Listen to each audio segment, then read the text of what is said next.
This shear was sent to me by a sharpener, and it's not cutting. Let's see what it's doing. This is just dry tissue. Yeah, it's just, even using pressure, it's just not even cutting dry tissue. So we know it doesn't work. We're going to critique it, look at it, and see if we can fix it.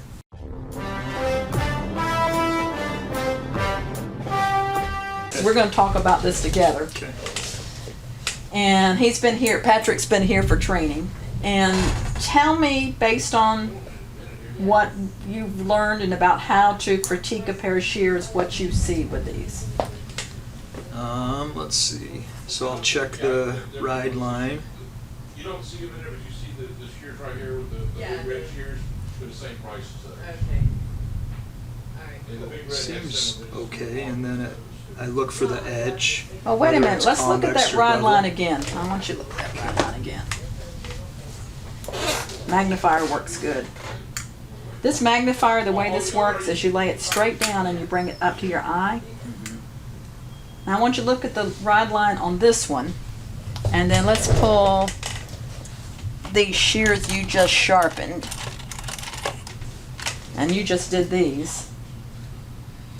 Yeah. Look at the ride line on the ones you, that's the ones you just sharpened, isn't it? Yeah. Look at the ride line on that one. Yeah. Oh yeah. I'm going to compare those so whoever's looking at this can see what we're looking at. Here's the ride line on these. Maybe a little bit right here. There's nothing there. And definitely nothing Yeah. at the tip. See, there's definitely no ride line at the tip. The other thing I'm seeing, and I don't think you would have picked up on this, is it's a beveled edge. I'm thinking this was originally a convex edge, but it looks like it's let's see if I can get that in here. It looks wavy. You see how it looks kind of wavy? Like there's a dip. Yeah. There you go. Yeah, you see that? Yeah. It's not a consistent angle all the way down. I'm thinking this was done maybe with a twice as sharp. I don't know. This is from a sharpener I did not train. Yeah. So I'm not sure how it was sharpened. I think he told me he did it convex. It wouldn't cut. He went to bevel. It wouldn't cut. Also, notice the bumper. That's one of those screw-in bumpers with the top off.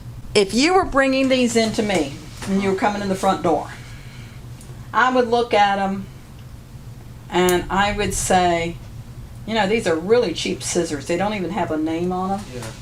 They're probably made in one of those countries that makes real cheap scissors. We won't mention the name that starts with a P. Yeah. And I would just buy a new pair of shears. Yeah, right. They're probably, if they paid more than $50 for them, they probably overpaid. We've got some $35 shears that we sell for $35 that are much higher quality. Higher quality. These may have never cut when they were new. Right. So well, the screw is definitely loose. But even with the screw tighter, then it doesn't close right. Yeah. But since we're here to learn and to practice, let's see if we can fix them and take them apart. Okay. So, according to your step-by-step, what's the first thing you do? So after we've checked everything, inspected the hardware, the bumper, then Bumper. we take the shears apart. Bumper. Okay. Bumper. Next thing I'm going to do is bumper. Okay, this can do the bumper cap. And you didn't get to see me do a bumper cap anyway, so this is good. Now you were asking about things to put your stuff in. I bought these at, I don't know, one of those, not the Dollar Tree, but like I think Five Below or some places Right. like that. This came with my Craftsman toolbox, but a good tackle box. Hopefully you can keep yours better organized than mine, because mine is all jumbled in here. I'll get you set up. Okay, because that glue needs to sit and dry a second. Okay. So let's just leave it there. And you see how that's fixed it without having to replace the bumper. So Patrick is getting his 1000 grit stone ready, and we've taken it apart, cleaned them, and Patrick's going to recreate that ride line, hopefully.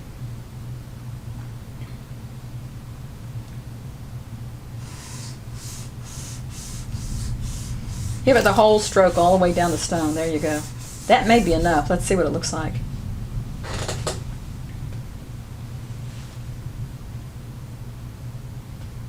Little bit more because it's wimpy here, but I think you got it. Okay.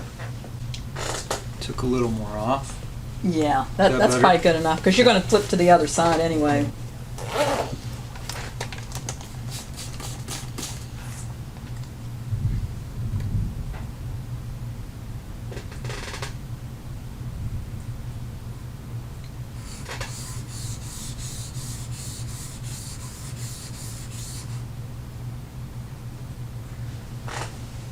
Yeah, and that's where we saw it had no ride line there at the tip. So keep working it until you can get a ride line there. It's probably out of alignment. What we might do if you don't have it this time, we'll check the alignment on it. Is it still? Still. Okay, I'm gonna. So this is one of the problems with it, is the alignment issue.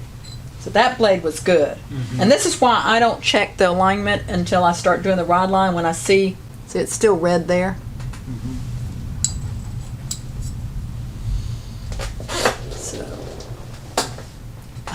oh yeah, look at this. Look at, just hold it up here. You don't even have to squeeze it. See how the tip sticks up in the air? Oh yeah. Our options. We can try to bend it here, Okay. which will probably work because these are cheap scissors and will probably bend. I've never seen cheap scissors be cast. But I don't have permission to bend it. Right. And if it breaks, all of a sudden these scissors that I think are super cheap, Yeah. they'll say, oh, these were $500 shears. Right. And pressure here, but I'm doing a little extra pressure here with that finger. I don't want to move everything out here because then I've changed the whole shape of it. But it's going to end up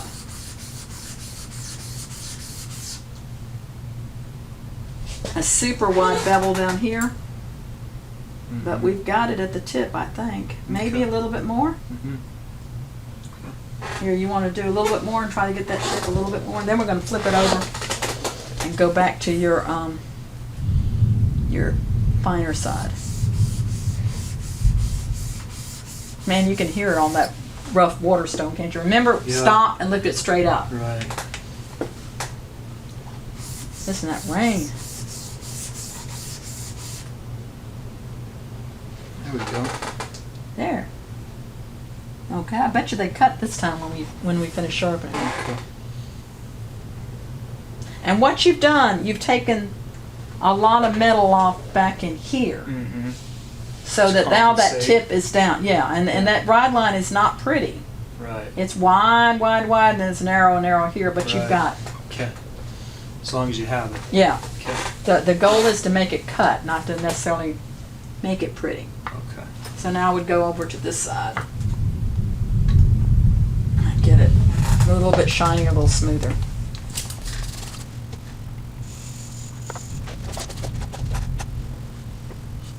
And you can see how you've created a little bit of ride up the back of the blade, but that's not your bad sharpening. That has to do with just the shears made poorly.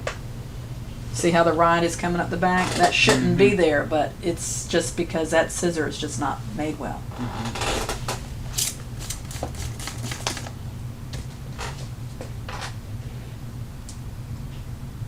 Now, should I continue to put pressure on the end, or should I just put pressure? in the Just middle? like you normally like normal. would, because Okay. you should have a nice flat ride line at this point.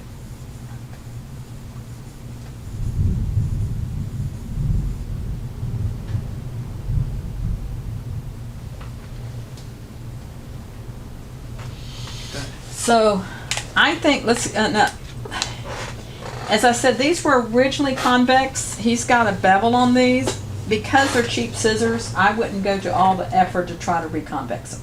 If these were a big name brand shear and you saw the name on it, you Googled it, you saw they were $300-400 shears or more, I would try to reconvex it. This one, I think we're just going to stick with the bevel. Okay. These probably, even brand new, were semi-convex. Right. They might have, a lot of these cheaper scissors will convex it and then put a little Gotcha. micro bevel on it. Okay. So let's get you a flat plate here Okay. and do a scratch test. Let's see what's on there now. That doesn't mean we're going to stay with that, but What grit?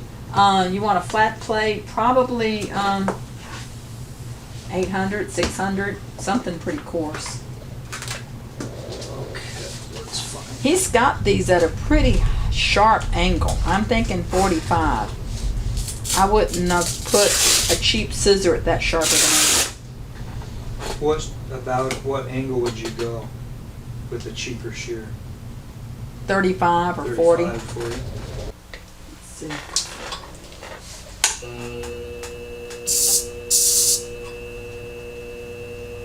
Yeah, 40 looks about right. Now, when somebody is sharpening them, and I'm assuming he sharpened these on a twice as sharp. I don't know. But when someone has sharpened one of these scissors on something that's rounded like this, when you do the scratch test will end up looking like this, where you've taken the red off behind, the red off on the edge, but there still might be red down the center when you're right on the money, because that wasn't put on flat, that was put on Yeah. with a round something. Right. So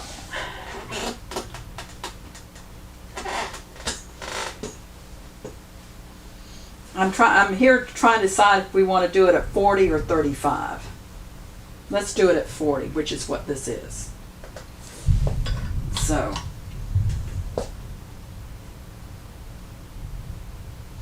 just go ahead and pull up the burr all the way down there. So my camera died in the middle of recording and I'm not sure where we left off, but I'll be adding to this and putting this together. So we're on my cell phone. And these shears, when Patrick did the new rideline, and a really good one all the way down, and you're going to see the rideline does not look pretty. I don't know if you can see that on with this particular using my phone, but rideline's wide, then it gets skinny, but it's there. It wasn't there before. So we got a rideline on both sides. We stayed with a bevel rather than try to remake it because the shears are cheaper scissors and I think they'll cut better. We didn't polish the edge. We did a 40-degree angle. And when we got through, the tips didn't come together. There was a gap with the tips, so we shortened them so that the tips would come together because we didn't think we could bend the handle and there's nothing to take off the bumper. And remember, they didn't cut at all dry before. Let's show the afterwards. I'm pretty happy with this. You did good, Patrick. Thank you. So dry, taking my thumb out, cuts perfect. Wet, I'll get you. There you go. Oh, you're going to have to go back to wearing your mask on the plane. He's about to catch a flight going back to Utah. Might want to have those a little tighter. I don't know. We'll see. Not perfect. But from what we started out with, I don't know. Patrick is a stylist in Utah. Well, he's a sharpener now, right? Yep. And those cut fine, huh? They cut great. Yeah. Okay, those pass. We'll send these back to that sharpener today. And the trick is you got to have a ride line. You got to have a ride line. That's on this type of shear. If it's a hung shear, and that's what made them work. Yeah.